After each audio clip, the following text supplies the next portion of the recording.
Yes, good evening to all of you friends. We'll start at class at 9 p.m. Few more seconds to go.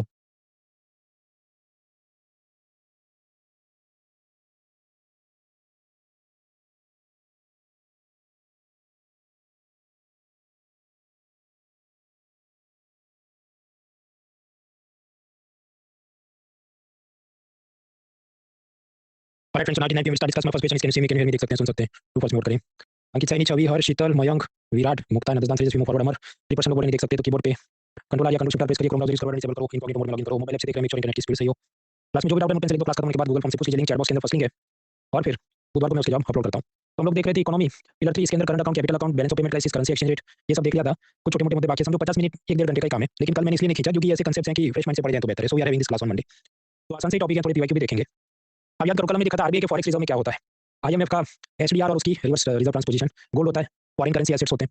अब ये जो foreign currency assets है इसमें क्या dollar भी रख सकते हैं, अमेरिकन सरकार का बॉन्ड भी रख सकते हैं. तो ये जो एसडीआर नहीं, एसडीआर होना चाहिए. तो आईएमएफ का SDR gold foreign currency assets. अब जो फॉरेन करेंसी एसेट्स आप देखें हर एक देश के फॉरेक्स रिजर्व के अंदर, तो एवरेज 55% तो उन्होंने डॉलर्स या अमेरिकन सरकार के बॉन्ड्स रखे होते हैं. फिर कुछ 2% युआन होता है, 30% यूरो होता है, बाकी करेंसी 13% ऐसा सब है. तो यानी ज़्यादातर तो आप पाएंगे इसके अंदर डॉलर है. अब इससे तकलीफ क्या होती है कि हमेशा डॉलर का क्या एक्सचेंज रेट चलता है, वी आर मतलब उसके आगे पीछे हम लगे रहते हैं. तो डी डॉलराइजेशन का मतलब क्या है कि हमें डॉलर के प्रभुत्व को कम करना है. उसके वास्ते क्या करना चाहिए? एक तो फॉरेक्स रिजर्व के अंदर हर एक देश कहते हैं आपसे डॉलर इतना ज़्यादा नहीं रखेंगे, 30-40% ही रखेंगे. और दूसरा जो इंटरनेशनल ट्रांजेक्शन हम करते हैं कि रशिया से ऑयल मंगाया तो रुपये में पेमेंट करेंगे, डॉलर में कन्वर्ट करके नहीं करेंगे. अगर हम ये कदम उठाएं तो हम कहें we are doing de dollarisation. तो देखिए, डी डॉलराइजेशन हमें करना है, इसका मतलब क्या, डॉलर का यूज़ कम करना है. तो इसके लिए एक तो ये काम हो सकता है कि मान लो हम ईरान से ऑयल मंगाए या रशिया से ऑयल मंगाए तो रूपी करेंसी में सेटलमेंट करते हैं, रूपी रियल एग्रीमेंट, रूपी रूबल एग्रीमेंट. हमने कुछ कोशिश की जो आगे स्लाइड में देखेंगे. हमने देखा था इंटरनेशनल फाइनेंशियल ट्रांजेक्शन में स्विफ्ट मैसेजिंग का उपयोग होता है. वो क्या था, पिलर 1 याद करो. और ये जो स्विफ्ट मैसेजिंग सिस्टम है बेल्जियम में हेडक्वार्टर है, वेस्टर्न पावर्स का इस पे दबदबा है, तो वो भी डॉलर सिस्टम को ज़्यादा प्रमोट करता है. तो उसके मुकाबले हमें कुछ और लोकल अपनी अल्टरनेटिव, मतलब समझो कि व्हाट्सएप है तो हमें टेलीग्राम, वीचैट कुछ नया बनाना चाहिए. तो चाइना अपना कुछ डेवलप कर रहा है, रशिया अपना कुछ डेवलप कर रहा है, ब्रिक्स देश मिलकर कुछ अपना करना चाहते हैं. We have to promote this. तीसरा कि मान लीजिए जापान ने इंडिया को बुलेट ट्रेन के लिए लोन दिया या चाइना ने पाकिस्तान को पोर्ट बनाने के लिए लोन दिया. तो ऐसे जो प्रोजेक्ट लोन्स होते हैं वो डॉलर के अलावा वाली करेंसी में दिए जाएं. कि जैसे बुलेट ट्रेन का लोन जापान येन में दे दे, या पाकिस्तान को पोर्ट बनाने के लिए चीन ने जो लोन दिया युआन करेंसी में दे दे, वो भी सेंट्रल बैंक डिजिटल करेंसी के स्वरूप में दे दे, ताकि स्विफ्ट मैसेजिंग सिस्टम का बीच में कोई लेन-देन आए नहीं, सीधा चाइना अपना जो यूपीआई जैसा सिस्टम है उसी से पैसा ट्रांसफर कर दे. ये भी क्या था, हम पिलर 1 में देख चुके हैं. तो ये सब करके we can reduce the influence of dollars. तो डी डॉलराइजेशन का मतलब है we have to reduce the domination of dollars. तो जो ब्रिक्स देश है, Brazil, Russia, India, China, South Africa, इसमें और भी मेंबर ऐड हुए. हम लोग गुरुवार से ये सीखना शुरू करेंगे. खैर, तो ये ब्रिक्स देश जो हैं उनकी एक समिट हुई, वहाँ पर उन्होंने बोला हाँ ये करना है भाई, डॉलर की डी डॉलराइजेशन करनी है, स्विफ्ट का अल्टरनेट मैसेजिंग सिस्टम बनाएंगे, सेंट्रल बैंक डिजिटल करेंसी बनाएंगे और उसी से आपस में लोन देंगे वगैरह वगैरह बोलने लगे. फिर अमेरिका में नया प्रेसिडेंट आया ट्रंप. तो ट्रंप ने ये कहा कि देखो सारी दुनिया हिला देंगे, सारे खोज गवा देंगे, अगर डॉलर को ब्रिक्स ने कर दिया कुछ तो सारी दुनिया जला देंगे. मतलब कि तुम सब ब्रिक्स देशों पर मैं 100% टैरिफ लगा दूंगा अगर तुमने डॉलर को अंडरमाइन करने की कुछ भी कोशिश की. 100% टैरिफ मतलब समझो Brazil, Russia, India, China, South Africa से अमेरिकन को सामान जाए $100 जिसका प्राइस हो तो उसपे 100% टैक्स, मतलब वो $200 का हो जाता है कि अमेरिकन को खरीदे नहीं. तो अगर तुमने डॉलर को अंडरमाइन करने की कोशिश की तो मैं ऐसे सख्त कदम उठाऊंगा, ऐसा ट्रंप ने कहा. इसके बाद भारत के विदेश मंत्री ने क्लैरिफिकेशन दिया, ऑफिशियल स्टैंड बताया नहीं ऐसा कुछ नहीं है, हम ऐसा कुछ करने के, आपको गलतफहमी हुई, ये तो किसी और ने बोला, हमने तो कुछ नहीं बोला. We have no plans to undermine the dollar. हमारी ये कोई ऐसी नीति भी नहीं है और ब्रिक्स में भी हम कुछ ऐसा काम नहीं करें, हमारे इससे कोई लेन-देन भी नहीं है. तो that is the official stand of Indian government regarding dollarization. लेकिन कदम तो उठाए थे. जैसे रशिया से हम लोग ऑयल खरीदें और उसको डॉलर में नहीं रूपी करेंसी में हम पेमेंट कर दें, ऐसे हमने कदम उठाए, वो हमें समझ में. तो रशिया से हम ऑयल खरीद रहे हैं, उनको बोला देखो हम रुपये में तुमको पेमेंट देंगे और इसके वास्ते तुम भारत के बैंक में एक अकाउंट खोल दो और उसी में हम रुपया ट्रांसफर कर देंगे जो 50-100 करोड़ होगा. तो एक रशियन एक्सपोर्टर है, उसका बैंक रशियन बैंक होगा और हम क्या चाहते हैं कि हम रुपये में पेमेंट कर दें उसको और उससे ऑयल खरीद लें. तो हम उस रशियन बैंक को कहेंगे कि तुम भारत के किसी बैंक में एक नया अकाउंट खोल दो. तो रशियन बैंक भारत के मान लो स्टेट बैंक में अकाउंट खोल दे और स्वाभाविक अपने बैंक में अकाउंट खोला तो रुपी करेंसी में सब हिसाब किताब होगा. और फिर हम इस ऑयल का जो भी 50-100 करोड़ देना है एसबीआई के अंदर ट्रांसफर कर देंगे, जो कि असल में अकाउंट किसका बना होगा, रशियन बैंक का, जिसमें असल में किसका अकाउंट होगा, ये रशियन एक्सपोर्टर का. मतलब इस साइड अगर सीधा पे करते तो डॉलर मांगता, नहीं तो कहता मुझे रूबल करेंसी दे दो रशिया की. हमने कहा भाई कोई लोड मत लो, भारत के बैंक में खाता खोल दो, हम रुपया दे देते हैं. अब सोचिए रशिया के उस एक्सपोर्टर के पॉइंट ऑफ व्यू से वो क्या कहेगा, ये जो एसबीआई में खाता है वो हमारा खाता है, मतलब रशिया का खाता है, तो इट इज अवर्स. मतलब उसके लिए लेटिन शब्द है नोस्ट्रो, यानी कि उन लोगों ने नोस्ट्रो अकाउंट खोला है. हम कहेंगे हाँ भाई बराबर है, तुमने ये जो अकाउंट खोला है इट इज योर्स, ये तुम्हारा है, तो उसके लिए लेटिन में शब्द है वोस्ट्रो. तो नोस्ट्रो वोस्ट्रो बेसिकली क्या, ऐसा फॉरेनर्स के लिए भारत के बैंक में हमने अकाउंट खोल दिया और उसमें जो करेंसी के सेटलमेंट हम करेंगे.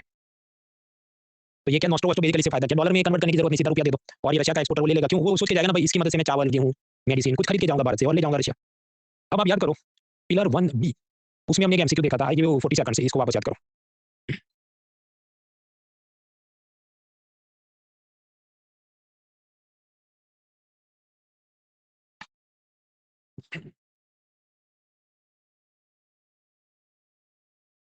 देखिए पहला तो स्टेटमेंट करेक्ट है कि रूपी वॉस्ट्रो अकाउंट मतलब क्या, वो इंडियन बैंक में होता है, फॉरेन बैंक की करेंसी में वो ट्रांजेक्शन करना, वही बराबर वो सही है. दूसरा जो मामला है वो ऑलरेडी हम पिलर 1D में देख चुके हैं कि कैसे वो यूलिट के अंदर आपको ऑप्शन दिया जाए तो लोग क्या शेयर बाजार में ज्यादा इन्वेस्ट करते थे, लेकिन उसके चलते वो अंडर इंश्योर्ड पूरा इंश्योरेंस नहीं लेते थे, फिर वो मर जाए तो फैमिली को पूरा पैसा नहीं मिलता था, और ये सारी चीजें हमें इंश्योरेंस डेंसिटी के आंकड़े में दिखती नहीं थी. यानी वो स्टेटमेंट्स आर करेक्ट. अब ये जो क्वेश्चन यूपीएससी ने पूछा सीरियस में, ये इंटरेस्टिंग दो कारण से, एक तो इकोनॉमिक सर्वे ने इंश्योरेंस डेंसिटी का 2 साल पहले पूछा था, दूसरा कि जब इकोनॉमी का क्वेश्चन पूछा जाए तो एक चैप्टर से 2 स्टेटमेंट होने चाहिए ना, एक तुम इंटरनेशनल ट्रेड का पूछ रहे हो, दूसरा इंश्योरेंस का पूछ रहे हो, मतलब क्रिस्टोफर नोलन जैसा वो उसका वो मेमेंटो फिल्म आया था वो, अब ये सीन चल रहा है फिर स्टोरी का दूसरा, फिर वो तीसरा चले उसका वो सेट ही नहीं हो, पूरा खत्म करो तब पता चले, तो it is just like that, crazy question.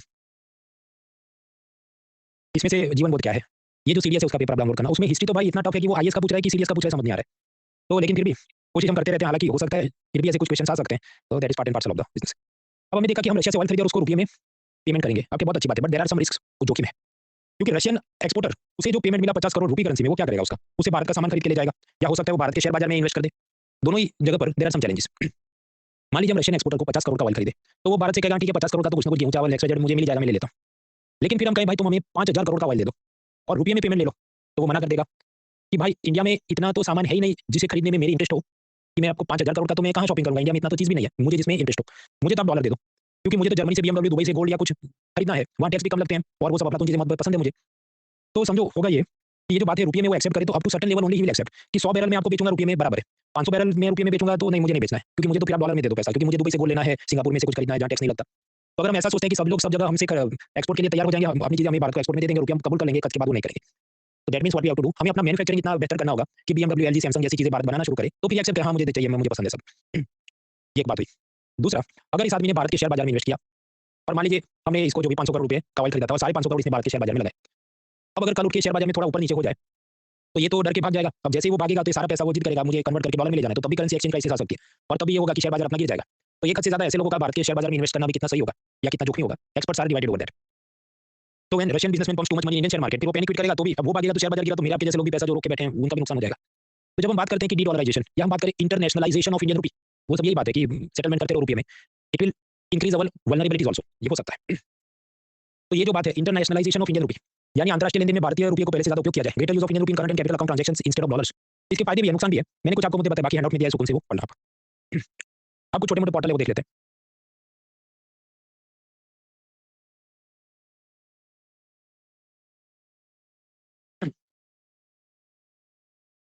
मान लीजिए टाटा ने नैनो कार एक्सपोर्ट किया अफ्रीका में और अफ्रीका के लोगों ने फॉरेन करेंसी में पेमेंट किया, अब स्वाभाविक है ये जो पूरा गेम है उसमें फॉरेन ट्रेड पॉलिसी के तहत रतन टाटा को अलग अलग सब टैक्स में माफी मिलेगी, इनपुट टैक्स क्रेडिट मिलेगा, जो हम ऑलरेडी आगे के लेक्चर्स में देख चुके हैं फॉरेन ट्रेड पॉलिसी के साथ।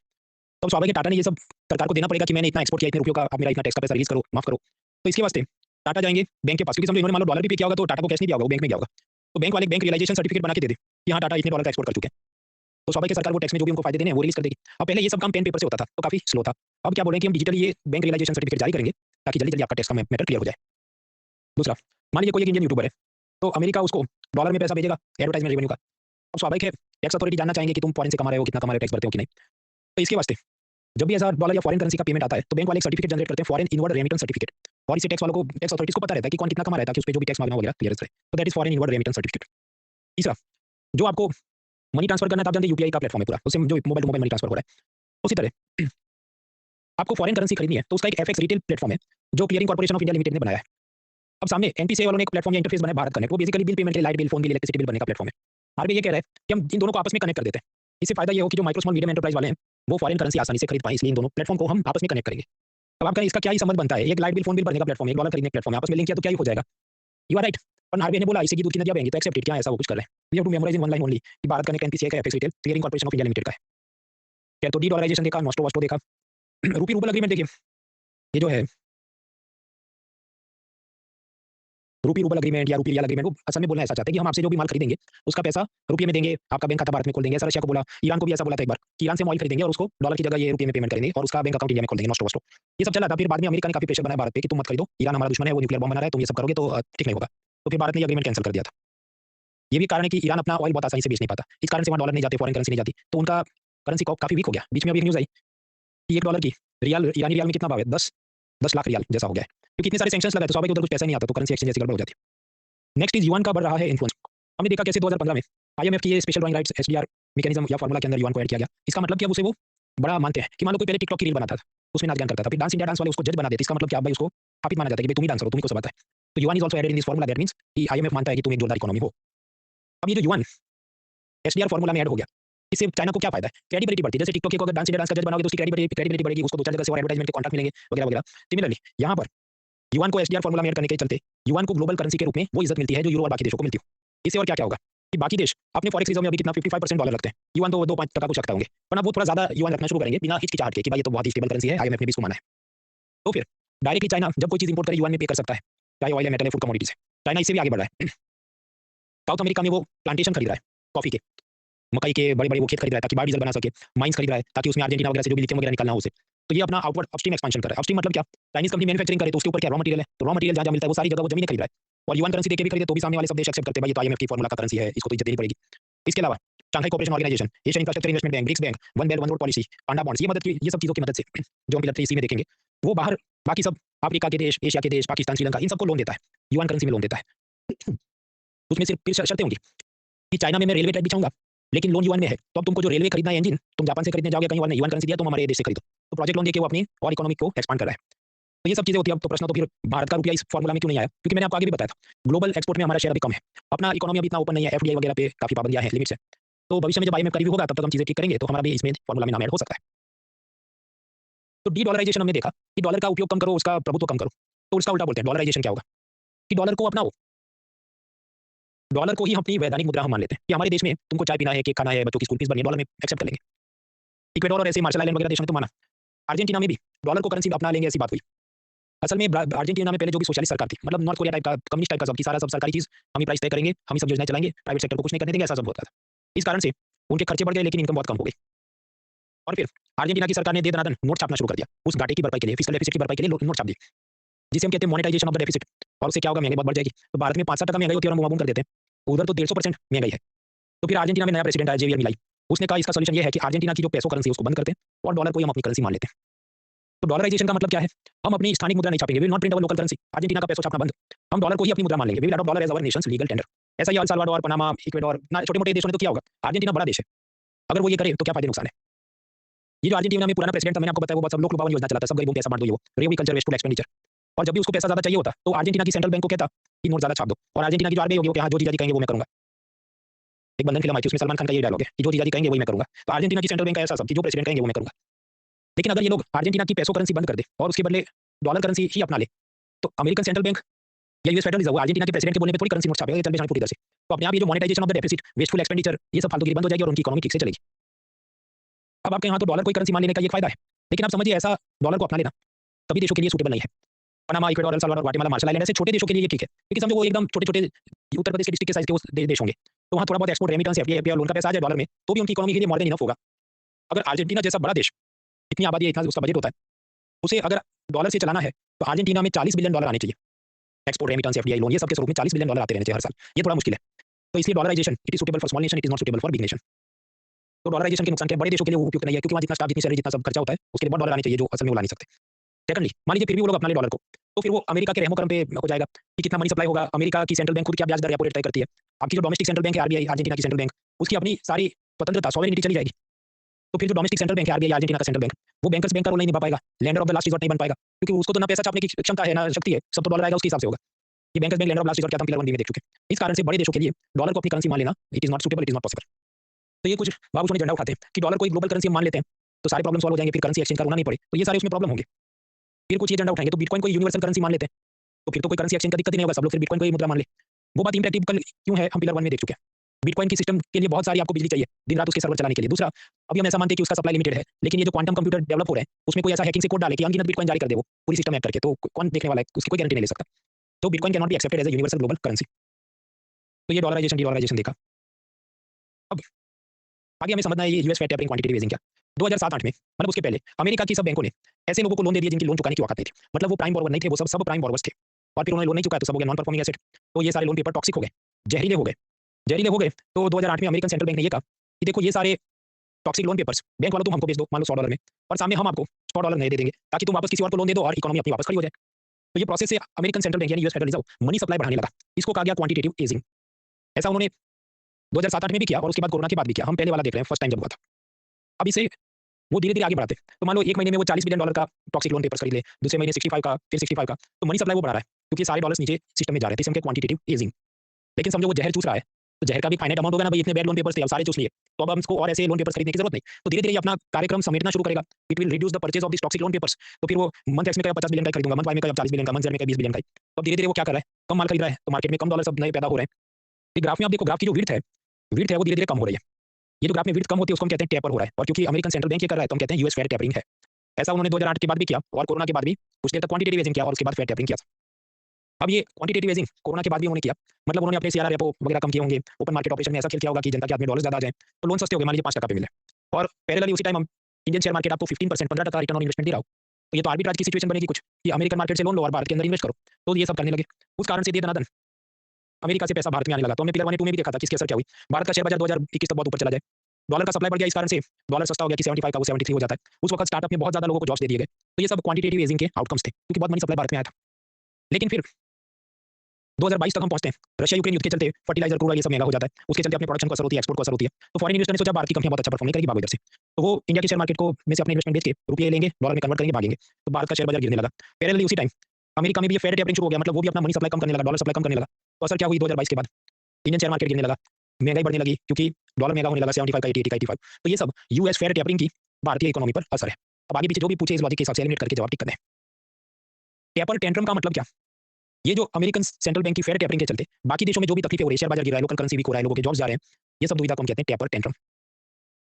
तो एक तरफ ट्रंप क्या बोलता है कि तुम सब लोग ही बदमाश हो, तुम अमेरिकन चीजों पे बहुत ज्यादा टैक्स लगाते हो और उसके चलते हमारी इकोनॉमी बर्बाद है, पर सामने उससे ये भी हिसाब मांगना चाहिए तो भाई तुम्हारी ये यूएस सेंट्रल बैंक की क्वांटिटी ईजिंग और फेड टेपरिंग के चलते हम कितने परेशान हैं, चाहे शेयर बाजार गिरे, चाहे लोगों के जॉब्स जा रहे हैं, ये सब तो उसके लिए तुम कितने जिम्मेदार हो। यार वो निबंध और एथिक्स में सोचने का विषय है। एक आखिरी मुद्दा देखते हैं फिर ब्रेक लेते हैं, ब्रेक के बाद और पढ़ते हैं। मित्रों डॉलर जब भी स्ट्रांग हो जाए मतलब कि $1 75 की जगह 85 का हो जाए, इसका मतलब क्या कि डॉलर का सप्लाई कम हो गया होगा, तभी ये होगा। और जब भी डॉलर का सप्लाई कम हो गया तो इसका मतलब कि डॉलर वाले लोन भी महंगे हो जाने चाहिए। कि मनी सप्लाई और इंटरेस्ट रेट का हम जानते हैं रिलेशन ऐसा है, मनी सप्लाई कम होता है तो लोन महंगा होता है, वो पिलर 1 2 याद करो। तो इस कारण से डॉलर का स्ट्रांग होना यानी कि डॉलर का मनी सप्लाई कम होना यानी कि डॉलर के लोन महंगे होना, उसके चलते क्या होगा, पहला पुराने जो डॉलर लोन है उसको चुकाना मुश्किल हो जाएगा क्योंकि आप रुपये में कमाते हैं, उसको डॉलर में कन्वर्ट करके आपको फिर प्रिंसिपल प्लस इंटरेस्ट वापस करना है, तो डॉलर महंगा हो गया तो आपको लोन चुकाने में कठिनाई होगी और नए डॉलर लोन देना भी आपके लिए मुश्किल हो जाएगा क्योंकि डॉलर के लोन का इंटरेस्ट रेट बढ़ रहा है क्योंकि डॉलर का सप्लाई कम हो रहा है। तो इसको हम क्या कहेंगे एक लाइन में इसको कहेंगे strong dollar squeezes the global credit, मतलब निचोड़ के या पिचक के रख देता है, जैसे मच्छर को हम पीस देते हैं। मजबूत डॉलर वैश्विक कर्ज उपलब्धता को निचोड़ के रख देता है। ऐसा ईपीएफओ में पूछा तो असल में इंटरप्रिटेशन पूछ रहा था क्या ऐसा होता है। इसके बाद का मुद्दा हेलीकॉप्टर मनी और उसके बाद ये सब नीर आसानी चीजें अपन फ्रेश माइंड से पढ़नी है। तब तक आप देखिए एमसीक्यू के पहले मैं उसकी फिलोसफी आपको बताऊं। अगर एमसीक्यू में मैं आपको ऐसा पूछूं to avoid cancer what you should not do, cancer ना हो इसके लिए आपको क्या करना चाहिए, क्या नहीं करना चाहिए, क्या नहीं करना चाहिए। एक्सरसाइज करनी चाहिए, फल फ्रूट वेजिटेबल खानी चाहिए, विमल खाना चाहिए, तो जवाब क्या होगा what you should not do means eat Vimal, ये हमको नहीं करना है, ऐसा वो पूछ रहा है। तो अब जो क्वेश्चन है यूपीएससी वो इस टाइप का पूछ रहा है, जो नेगेटिव है वो असल में आंसर है। वो 5 मिनट है, सुकून से आप चार्ट बार बना के हाथ से इसे एलिमिनेट करके ट्राई करिए, then will see break for 5 minutes.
Two more minutes.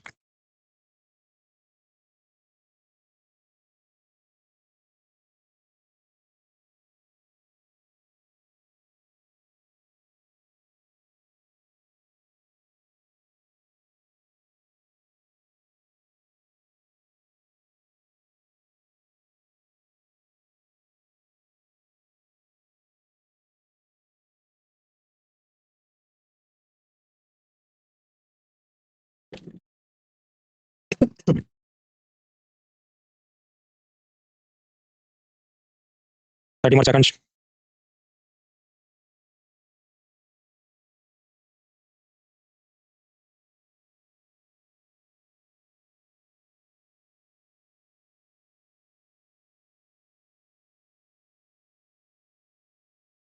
हाँ, तो मित्र आपको क्या लगता है कि क्या नहीं करना चाहिए?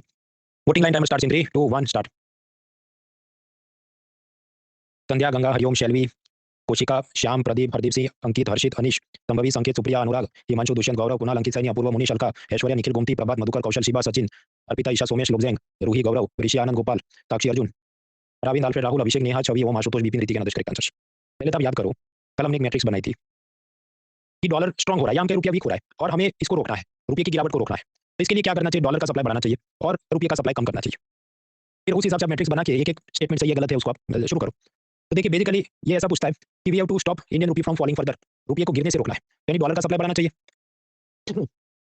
तो curbing the import of non essential goods and promoting exports, तो देखिए एक्सपोर्ट प्रमोट होंगे तो डॉलर आएगा, तो ये तो करेक्ट है।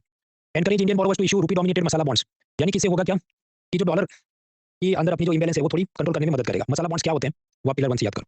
फिर उसमें भी मान लो क्लिक नहीं हो रहा है तो आगे बढ़ो, चलो नेक्स्ट स्टेटमेंट क्या बोला है, सी क्या कह रहा है, easing condition for external commercial boring, तो मतलब कि हम डॉलर पहले 750 मिलियन ला सकते थे लोन में, फिर आरबीआई ने कहा 1.5 बिलियन ला सकते हो, वहाँ ज़्यादा डॉलर सप्लाई बढ़ेगा तो रुपये को गिरने से हम रोकेंगे। यस, तो this can also now the statement क्या कहता है, following an expansionary monetary policy, मतलब ये ऐसा कहता है सीआरआर कम कर दो, रेपो कम कर दो, एक्सपांशनरी मॉनेटरी पॉलिसी का पिलर 1 2 याद करो। तो भाई अगर हम ऐसा करेंगे तो रुपये का सप्लाई बढ़ जाएगा डॉलर के मुकाबले, तो अब डॉलर के मुकाबले रुपये का सप्लाई बढ़ जाएगा तो स्वाभाविक रुपया और सस्ता हो जाएगा, या हम कहें रुपया और गिर जाएगा कि डॉलर 85 का नहीं 90 रुपीज़ का हो जाएगा, तो ये तो बिल्कुल नहीं करना चाहिए। यानी जो डी है वो तो बिल्कुल ही गलत है और हमको वही पूछा है कि क्या नहीं करना चाहिए, इसलिए मैंने आपको बताया क्वेश्चन क्या है। To avoid the cancer what you should not do, exercise करनी चाहिए, वेजिटेबल्स खानी चाहिए, विमल नहीं खाना चाहिए।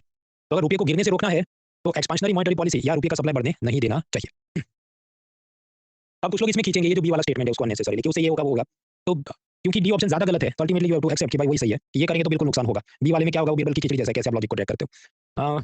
Then the next topic is helicopter money, नीर वगैरह छोटे छोटे टॉपिक्स है। सबप्राइम क्राइसिस और ये तो हमने देख लिया। हेलीकॉप्टर मनी क्या, ये जो अमेरिका में सबप्राइम क्राइसिस हुई उसके चलते पूरी दुनिया में मंदी आ गई जिसको हम कहते हैं ग्लोबल फाइनेंशियल क्राइसिस जीएफसी। तो ऐसी मंदी से जब कोई शॉपिंग नहीं कर रहा है उसके चलते सब फैक्ट्रियां बंद हैं, जॉब्स नहीं क्रिएट हो रहे हैं और जॉब्स नहीं क्रिएट हो रहे इसलिए लोगों के पास सैलरी नहीं तो शॉपिंग नहीं कर रहे, मतलब पूरा साइकिल ही बंद हो गया।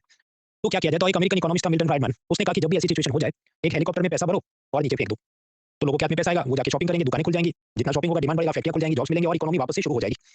तो to restart the economy from such recession we should do helicopter money. अब हेलीकॉप्टर मनी मतलब वो बोलने की बात है, ऐसा नहीं हेलीकॉप्टर से पैसा नीचे फेंकेंगे वरना तो क्या दंगे हो जाएंगे, लोग मारपीट करें।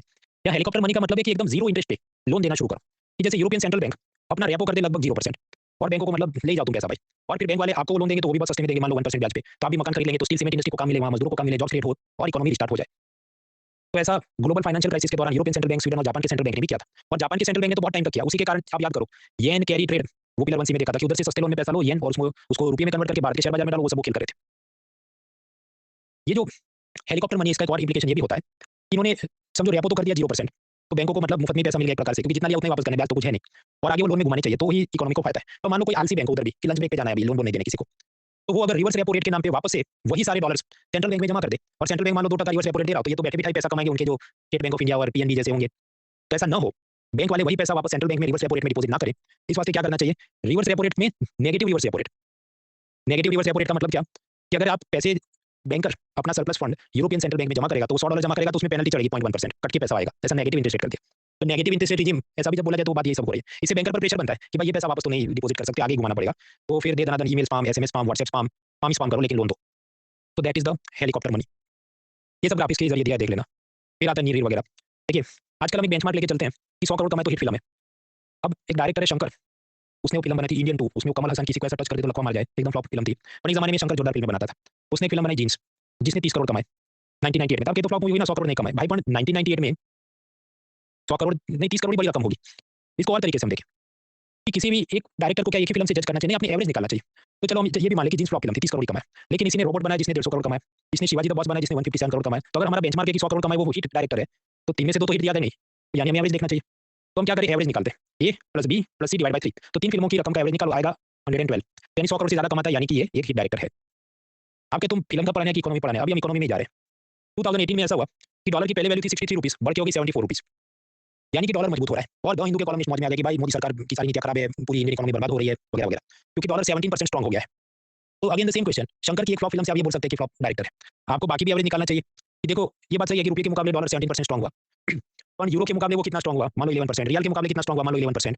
तो सबका भी एवरेज कुछ निकालो तो पता चले क्या हो रहा है। Exact numbers are not important, point is कि हमें देखना चाहिए कि बाकी करेंसी का परफॉर्मेंस क्या चल रहा है। तो 2022 में हम अगर रुपये का एक्सचेंज रेट देखें, पाउंड के मुकाबले स्ट्रांग हुआ, येन के मुकाबले भी रुपया स्ट्रांग हुआ, यूरो के मुकाबले भी स्ट्रांग हुआ, लेकिन डॉलर के मुकाबले वीक हुआ क्योंकि आप जानते हैं डॉलर का भाव बढ़ गया था। तो now what we should do, चारों का एवरेज निकालो, कि what is the change in the rupee exchange rate against this four currencies. तो आप क्या करेंगे, A plus C plus D, A plus B plus C plus D divide by 4, तो जा बाय 4.8 पॉजिटिव।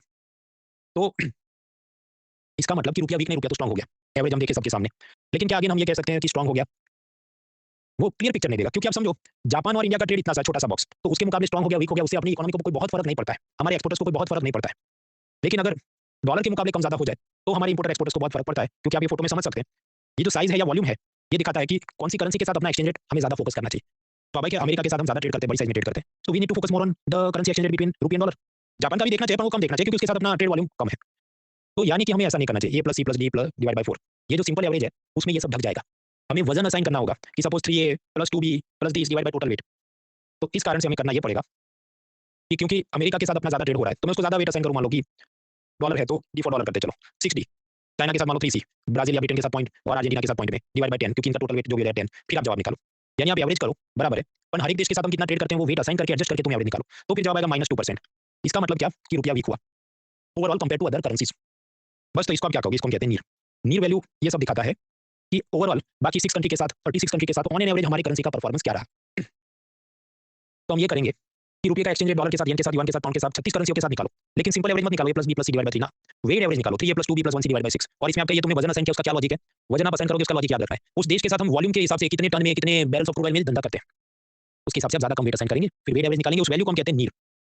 नीर वैल्यू कहते हैं। नीर का फुल फॉर्म याद रखना, yes, nominal effective exchange rate, nominal effective exchange rate. अब ऐसा नीर वैल्यू आप भारत का निकालो, चीन का निकालो, और उससे हमें पता चले कि दोनों में किसका इंटरनेशनल मार्केट में ट्रेड एडवांटेज या कॉम्पिटिटिव एज रहेगा। क्योंकि उसका इंटरप्रिटेशन ऐसा है, देखिए नीर वैल्यू मान लो 100 बेंचमार्क है, जो 100 से कम हुआ, मान लो दूसरे साल आपने एवरेज निकाला 90 हुआ, तो 100 से 90 हुआ, इसका मतलब क्या वीक हुआ, कम हुआ। मतलब ये मसल आप देखो क्या है, कमजोर हो रहा है कंपेयर टू दिस साइड जहां पर बहुत ही उसका दिख रहा है। तो अगर आपकी करेंसी का नीर वैल्यू 100 से नीचे गिरना शुरू हो जाए, इसका मतलब क्या है कि आपका रुपया असल में वीक हो रहा है। और एक दो नहीं, मान लो 36 करेंसी के साथ आपने ऐसा नीर वैल्यू निकाला है, तो ऑन एन एवरेज इन सबके सामने हमारा करेंसी वीक हो रहा है। और इसका इंटरप्रिटेशन आप जानते हैं कि वीक करेंसी हुआ तो इंडियन एक्सपोर्टर को मजा है, अगर रुपया वीक हो गया तो इंडियन एक्सपोर्टर को मजा है, अगर रुपया स्ट्रांग हो गया तो इंडियन एक्सपोर्टर को मजा नहीं है।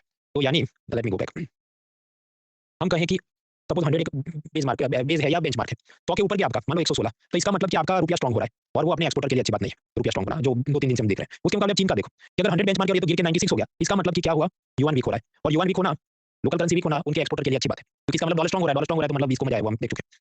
तो अलग अलग देशों की नीर वैल्यू को कंपेयर करके हम ये जान सकते हैं कि इंटरनेशनल मार्केट में हमारा कॉम्पिटिटिव एडवांटेज कितना रहेगा, क्योंकि फॉरेनर्स तो उस हिसाब से सोचेंगे कि हमको चाहे भारत से खरीदना है कि इथियोपिया क्या केन्या या चाइना युगांडा कहां से खरीदना है।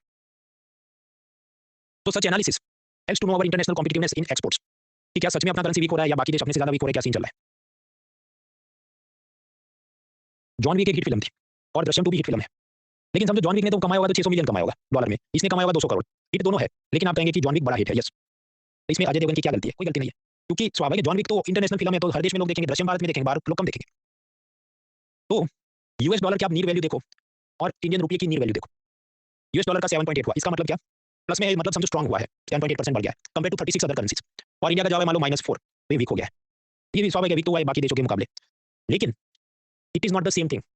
समझो ये जॉन वीक है और ये दृश्यम है, तो इंडिया का रुपया वीक हुआ ऐसा कहना सही नहीं होगा, ये कहना ज्यादा सही होगा कि डॉलर असल में बहुत स्ट्रांग हो गया है, और उसके चलते समझो बाकी 36 देशों की सारी करेंसी एक दूसरे के साथ जैसे इंटरेक्ट करती हैं, तो सब कुछ ऐसे ऊपर चढ़ा है कि हम नीचे दिख रहे हैं।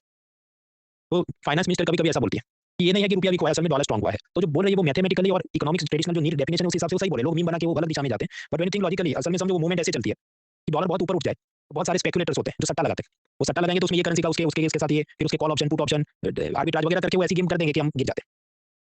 Anyways, but that is the situation कि ये नीर से हमें पता चलता है। अब एक और कंसेप्ट है रीर, ये क्या है, ये जो वैगनर कार है इसका पहले भाव था 4.5 लाख रुपए, जो 2023 में बढ़ के 7.5 अब तो 10 लाख या कुछ और हो गया होगा, तो भाव बहुत ज्यादा बढ़ गया है।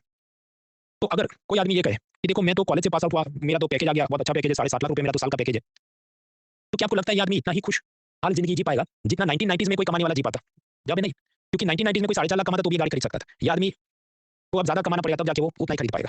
यानी इन्फ्लेशन को अपने को एडजस्ट करना चाहिए। ये मूवीज का आप देखो कि शिवाजी और रोबोट 150 करोड़ के ऊपर कमाते हैं, पर ये साल 2000 के बाद आए। इसका जींस मूवी आया था 1998 में और वो 30 करोड़ कमाया था, तो क्या 30 करोड़ खराब है या अच्छा है, हम आइसोलेशन में नहीं बोल सकते। 100 crore can not be the benchmark for the eternity, आपको महंगाई से एडजस्ट करना पड़ेगा कि उस जमाने में कितनी महंगाई थी, हो सकता है उस जमाने में महंगाई ऐसी हो कि 40 करोड़ कमाए वो अच्छी बात है, और 30 करोड़ इसने कमाया तो बुरी बात है, तो we have to adjust with inflation. अब आप समझिए कि इन्फ्लेशन भी करेंसी एक्सचेंज को अफेक्ट करता है, बायर्स के डिसीजन को अफेक्ट करता है। हमने ये देखा था कि कैसे एक फॉरेन बायर रशिया से 500 ग्राम, एक फॉरेन बायर चाइना से 500 ग्राम और एक फॉरेन बायर भारत से 500 ग्राम चाय खरीद रहा है, और तीनों जगह एक ही बात है, $1 $1 $1। अब किसी कारण से भारत का करेंसी एक्सचेंज वीक हो जाता, रुपया के मुकाबले डॉलर स्ट्रांग हो जाता, तो ये दोनों जने इधर आ जाते, एक्सपोर्टर्स को मजा आ जाती है, ये भी हम 2 दिन से देख रहे हैं। लेकिन हमने अब तक इन्फ्लेशन यानी महंगाई की बात नहीं की थी। मान लो ऐसा हो जाए कि भारत में चाय महंगी हो जाए, बारिश अच्छी नहीं आए, टी प्लांटेशन में कोई रोग लग जाए या कोई साइक्लोन सुनामी हो जाए, जिसके चलते शॉर्टेज होगी, तो $1 में 300 ग्राम चाय ही मिले, 500 ग्राम ना मिले बिकॉज़ शॉर्टेज होगी। या हम कहें महंगाई बढ़ गई होगी, भारत में चाय महंगी हो गई थी इसलिए $1 में 300 ग्राम ही मिलती थी। तो फिर फॉरेन बायर क्या कहते हो, तो भाई मैं चीन से जाऊँ ना वो 500 ग्राम देता है, या श्रीलंका या केन्या से जाऊँ। तो inflation will also affect the decisions, currency exchange अकेला तो अफेक्ट नहीं करता है, महंगाई भी असर करती है। अब जो नीर वैल्यू है, वो प्योरली एक्सचेंज रेट को देखता है, उसमें इन्फ्लेशन की तो बात हुई नहीं। तो नीर वैल्यू से हमें सारी क्लियर पिक्चर नहीं मिलती कि भारत में कितनी महंगाई है, उसके मुकाबले चीन में कितनी महंगाई है, तो बायर इस तरफ जाने का चांस ज़्यादा है या इस तरफ जाने का चांस ज़्यादा है, because you have to combine both things, currency exchange rate भी, अलग-अलग देशों के और महंगाई के स्तर भी, इन्फ्लेशन रेट्स भी। तो we have to come up with a new number that is called REER REER. अब पिलर 1 से याद करो inflation index bonds, nominal interest rate, मान लो एसबीआई आपको ब्याज दे रही थी 6% माइनस इन्फ्लेशन महंगाई 11 थी, 11% इन्फ्लेशन था, तो रियल में आप कितना पैसा कमा रहे थे -5, नेगेटिव रियल इंटरेस्ट रेट था। यानी कि नॉमिनल के साथ इन्फ्लेशन को एडजस्ट करो तो हमें रियल चीज़ मिलती है। तो इसी लॉजिक पे हमने बनाया नॉमिनल इफेक्टिव एक्सचेंज रेट नीर, कि अलग-अलग देशों की 36 करेंसीज, उसके साथ अपना एवरेज निकाल के हमने पता किया कि भारत का रुपया स्ट्रांग हो रहा है कि वीक हो रहा है। अब इस नीर नंबर को उन सभी देशों के अंदर जो महंगाई है उसके साथ एडजस्ट किया जाए, तो पता चले अच्छा चीन का रुपया, चीन का युआन वीक भी हुआ और महंगाई भी वहाँ पर कम है, वर्सेस भारत में रुपया वीक तो हुआ है लेकिन महंगाई बढ़ गई है, तो आएगा कि नहीं, ये सब हम एडजस्ट करना चालू करें। तो जो नया नंबर मिलता है उसे कहते हैं रियल इफेक्टिव एक्सचेंज रेट, यानी कि रीर, रियल इफेक्टिव एक्सचेंज रेट। तो बात वही है, ये अलग-अलग देशों के साथ अपना एक्सचेंज रेट में इतना चेंज था, तो हम सिंपल एवरेज नहीं निकाल सकते थे। हमने अलग-अलग देशों के अंदर अपना वॉल्यूम के हिसाब से कितना ट्रेड होता है ऐसा वेट एवरेज निकाला, वेट एवरेज निकाला तो हमें मिला नीर। अब उसी नीर को जब हम इन्फ्लेशन के साथ एडजस्ट करें तो हमें नया नंबर मिलता है that is called REER, real effective exchange rate. मतलब वो आपको कंबाइंड इफेक्ट दिखाएगा कि एक्सचेंज रेट भी और इन्फ्लेशन के हिसाब से फॉरेनर कौन से देश की चीज़ खरीदना पसंद करेगा। नीर का तो हिसाब हमने देख लिया कि अगर 100 से गिरे तो रुपया वीक हो रहा है, 100 से ऊपर जाए तो रुपया स्ट्रांग हो रहा है, और उसमें इंपोर्टर और एक्सपोर्टर को क्या असर होगा आप जानते हैं, क्योंकि स्ट्रांग वीक का ही वो तो हिसाब है। रील वैल्यू भी ऐसी है कि रील का मान लो बेंचमार्क हम गिने 100, तो यदि ये 100 से कम होगा इसका मतलब क्या, रुपया वीक हो गया और रियल टर्म्स में वीक हो गया, इन्फ्लेशन से एडजस्ट करने के बाद भी वीक हो गया, तो वो ऐसी बात है कि अपने एक्सपोर्टर्स के लिए अच्छी बात है। हमेशा समझो रुपया वीक होना it is good for exporters. तो अगर रियल वैल्यू भी आपको ये दिखाए कि 100 से कम है मान लो 90, so that is good for our exporters, क्योंकि अमेरिकन भारत से ज़्यादा किलोग्राम चाय खरीद पाएगा, ऐसा सोच के भारत से खरीदेगा, चीन या इथियोपिया या केन्या या युगांडा से नहीं खरीदेगा। रिवर्स इज ऑल्सो ट्रू, 100 की जगह ये नंबर 110 हो जाए तो हम कहेंगे कि रुपया स्ट्रांग हो गया, रुपया स्ट्रांग हो गया। इसलिए देखो ये ग्राफिक्स आपके हैंड आउट में भी है, इधर आप मसल देखो, स्ट्रांग हो गया, रुपया स्ट्रांग हो गया। रुपया स्ट्रांग होना इंपोर्टर के लिए अच्छी बात है, एक्सपोर्टर के लिए खराब बात है। ये सब 2-3 बार खुद से भी लिखना कल और फिर मैट्रिक्स बनाना, फिर आप एमसीक्यू लगाओगे तो it will be more easy. अभी जो नया इकोनॉमिक सर्वे आया उसने कुछ बात की कि देखो नीर वैल्यू जो है वो तो जो भी सपोज 97 के आसपास ही स्थिर है, उसमें कोई चेंजेस नहीं आया, लेकिन जो ये रियल वैल्यू है, रियल इफेक्टिव एक्सचेंज रेट, इसमें आप देखो क्या हो रहा है, ये 2024 में आसपास जो भी 103 से लेके वो तो 107 चला गया। इसका मतलब क्या हुआ, रील का ऊपर जाना मतलब अपना रुपया स्ट्रांग हो रहा है, रुपया become strong in real terms, inflation से एडजस्ट करने के बाद भी वो स्ट्रांग ही है, तो इसका मतलब कि ये अपने एक्सपोर्टर के लिए अच्छी बात नहीं होगी, रुपया मजबूत हुआ है। और रील का मतलब हमारे मित्र राष्ट्रों की मुद्राओं और उनकी महंगाई के साथ एडजस्ट करके देखे उसके बाद भी ये स्ट्रांग ही हुआ है।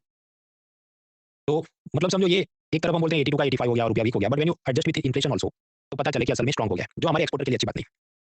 यार एग्जैक्ट फार्मूला में बहुत लोड नहीं लेना है, इंटरप्रिटेशन में बस 100 के ऊपर या नीचे गया इतना याद रखना है और बहुत लोड नहीं लेना है। इससे हमें पता क्या चलता है नीर और रील वगैरह के कंपैरिजन से, क्या सच में अपनी करेंसी वीक हो रही है, बाकी देशों का क्या सिचुएशन है, इस हिसाब से फॉरेनर्स अपना परचेजिंग डिसीजन क्या करेंगे, it helps analyzing all these things, that is the gist of it. Afghan currency वो बहुत बेस्ट परफॉर्मिंग है, हालांकि मैंने वो हैंडआउट से डिलीट कर दिया क्योंकि अब ये मुद्दा इतना भी हॉट एंड हैपनिंग नहीं है। वो मामला क्या था वो कुछ दिन पहले मैंने आपको क्लास में पढ़ा दिया था। Last is purchasing power parity.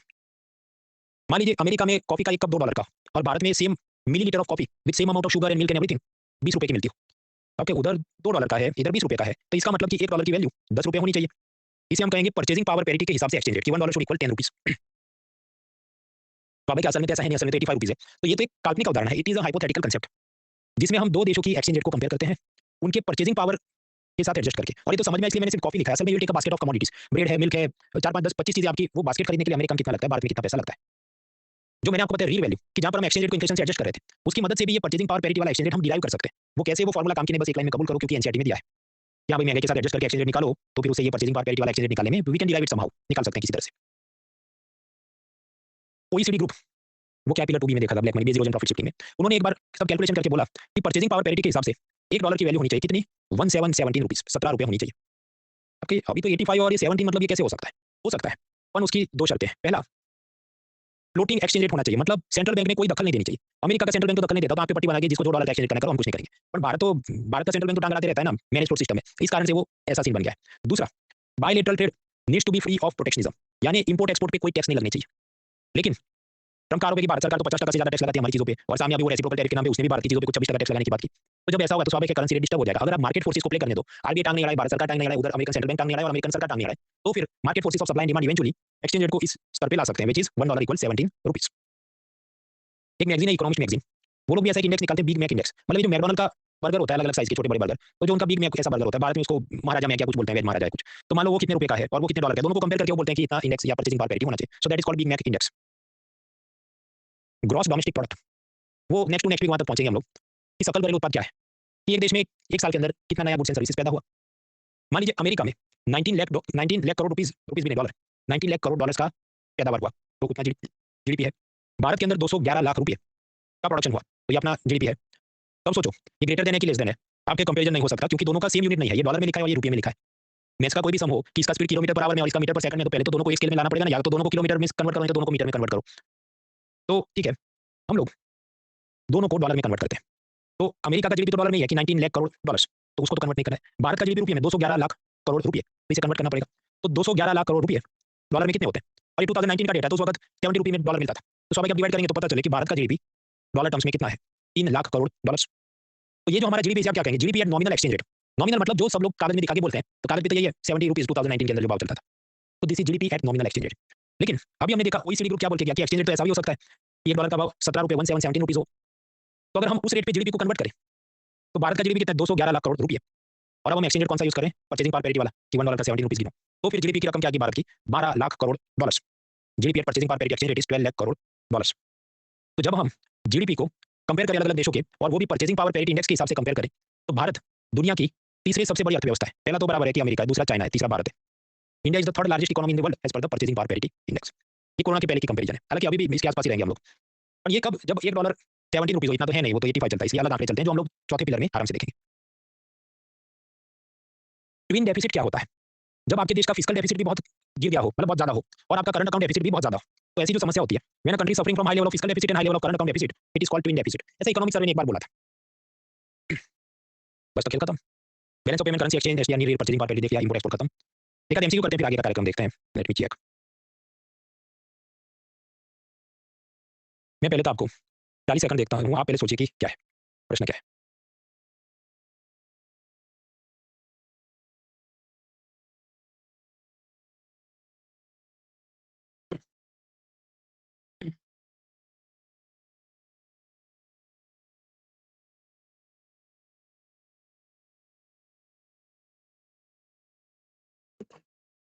Time और सेकंड्स। हाँ, तो मेरा आपको क्या लगता है, voting time starts in 3 2 1 start. Megha, गुड़िया, अलका, अभिराज, टिकू, अनीश, अमरीश, सायरा, आनंदिता, हिमांशु, आशुतोष, आवी, निशा, प्रीति, शालू, शगुफ्ता, अभिषेक, अपूर्व, हिमांशु, सुप्रिया, अंकुश, साक्षी, हरदीप सिंह, हयात, सैमी, संभवी, भावना, अंचल, शुभलक्ष्मी, अनु, पिंकी, लोकजैंग, दिव्या, अंजलि, प्रतीक्षा, ऋषि, विराट, प्रभात, रुपेंद्र, सुशांत, रूही, आस्था, सोनिया, जयवीन सिंह, अरविंद, अरविंद, अभिषेक, राहुल, छवि, आशुतोष, अमर, ऋतिक, किशोर, ओमेन, आदेश, करेक्ट आंसर्स। देखिए भारत की फॉरेन फॉरेक्स रिजर्व के अंदर क्या गोल्ड है, ये एसडीआर और उसका आरटीपी है, और फॉरेन करेंसी एसेट्स। तो इसके अंदर आप देखो सबसे ज्यादा तो फॉरेन करेंसी एसेट्स ही है। हालांकि उसने क्या लिखा है, फॉरेन करेंसी, करेक्ट टर्म क्या होगा, फॉरेन करेंसी एसेट्स। माने डॉलर हम रखते हैं, पर वो ज्यादातर डॉलर हम कैश में नहीं रखते, उसके हम अमेरिकन सरकार के ट्रेजरी बॉन्ड्स खरीद लेते हैं ताकि आरबीआई को अमेरिका से इंटरेस्ट ब्याज कमाने को मिले। तो उसके फॉरेन करेंसी एसेट ऐसा लिखना चाहिए था, लेकिन शायद वो एग्जामिनर जनरल सेंस में ही पूछ रहा है, तो इस कारण से हम करेक्ट माने। फिर दूसरा क्या है कि ये बहुत ज्यादा फॉरेक्स रिजर्व रखेंगे आप $3 ट्रिलियन का, तो इसका कोई आपको खर्चा नहीं है। खर्चा तो है, काल्पनिक नुकसान बहुत ज्यादा है, जो हमने देखा था कि जब आप एक बड़ा फॉरेक्स रिजर्व रखते हैं तो नॉन ट्रेडेबल सेक्टर जैसे हेल्थ, एजुकेशन, इसको आप नेगलेक्ट कर रहे हैं। सारी आपकी गवर्नमेंट की पॉलिसी, सब्सिडी, टैक्स ब्रेक सब कुछ जा रहा है एक्सपोर्टेबल सेक्टर्स की तरफ, तो ये नेगेटिव कॉस्ट उसमें इन्वॉल्व है, ऐसा इकोनॉमिक सर्वे ने पूछा। और ये यूपीएससी एग्जामिनर वही इंटरप्रिटेशन पूछ रहा है कि there is a cost in holding large forex reserve, यहाँ वो नुकसान तो है, उस संदर्भ में वो पूछ रहा है। So this is wrong, first is right, so the answer is 1 only. और भी बहुत सारे सवाल हैं, और नए नए जितने पढ़ा, तो कुल मिला के समझिए आज तो क्लास खत्म हुआ। मंगलवार को पिलर 3 मतलब इंपोर्ट एक्सपोर्ट एफडीआई वाली टेस्ट होगी, 50 से 60 सवाल है, मतलब पहले 50 थे, 10 तो मैंने आज और एक्स्ट्रा बना दिए, जो भी आपने एक नया पढ़ा इसमें से। बुधवार को टेस्ट होगी पिलर 3 मतलब करेंसी एक्सचेंज वाला, उसमें भी 55 जितने तो हो गए मेरे ख्याल से। तो बिना पढ़े अटेंड मत करना, वरना वो it will be waste of your time, क्योंकि 50 मतलब लगभग 1 घंटे की वो टेस्ट चलेगी। बुधवार को फिर मैं रात को जो भी आपके डाउट है उसके जवाब अपलोड करता हूं पीडीएफ फाइल में। गुरुवार को वापस मिलेंगे, तो पिलर 3 सी वर्ल्ड ट्रेड ऑर्गेनाइजेशन वो समझेंगे। उसके बाद ये खत्म होगा तो पिलर 4 में जाएंगे, एग्रीकल्चर वगैरह। तो सी अकॉर्डिंगली कल परसों टेस्ट में आप ध्यान से वो मार्क्स लाइए। और ये भी समझो मित्रों, it is mostly done and dusted. ये तो जो भी टॉपिक्स थे, ज्यादातर तो थियरी और कांसेप्ट ही पूछ रहा था, एक बार इस पे ग्रिप हासिल कर ली, फिर इसको सीधा एग्जाम की अगली रात देखना है, रोज लेके नहीं बैठना है। भले रोज ट्रम्प हंगामे करता रहे, रुपया ऊपर या नीचे गया, भाई तो लॉजिक की बात है ना, एडवर्स पॉलिसी होगी तो नीचे जाएगा, पॉजिटिव पॉलिसी होगी तो नीचे नहीं जाएगा। फिर वो कल परसों की टेस्ट में आप सब देखना। All the best, let's